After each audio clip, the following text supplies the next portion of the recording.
$16,400 ga 2024-yilda ishlab chiqarilgan Redline Tracker 2 mashinasini ko'rsataman. Bu narxga hamma kanallarda ham ko'ra olmaysiz. Faqat va faqat pul arzoni kanalida ko'rasiz. Yaxshilab diqqat bilan eshitib turing. Salon holatlarini ko'ring. Mashina bor yo'q 35,000 km yurgan. Bu o'sha haqiqiy Tracker 2 Redline komplektatsiyasi.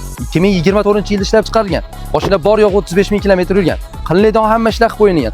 Paroglar qo'yilgan, resablisovkalar, hop, balonlari zo'r holatda turibdi, yangidek turibdi. Endi kuzovida ham bironta joyda dilda xira qiladigan, qirilgan, sirilgan joylari yo'q. Ideal holatda turibdi. Qo'yingizni ozgina endi xira qilaman. Mana shu yerda mana qanot, shu eshik, ikkita eshik qirilib, yetilib olgani uchun radnoy detal bosishgan ekan. Tushunyapsiz?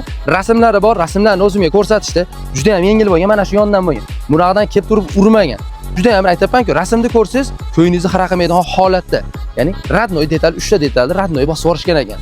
Narxi $16,400 kami yo'q ekan. Degan raqamlari pastda, yaxshi bir ishtirokga tushmaydigan insonlar bo'lsa, generalni ham qilib beraveraman deyaptilar. Menimcha bu narxga zo'r narxga kelishini deb o'ylayman. Xudo xohlasa bu mashinani ham bugun o'zida baraka qilib yuboramiz. Kechagina qo'ygan hamma mashinalar sotilib ketdi. Shunaqangi qo'llab-quvvatlab tursalaring, bundan bag'iga shunaqa arzon mashinalarni sizlarga ko'rsatishda davom etaman.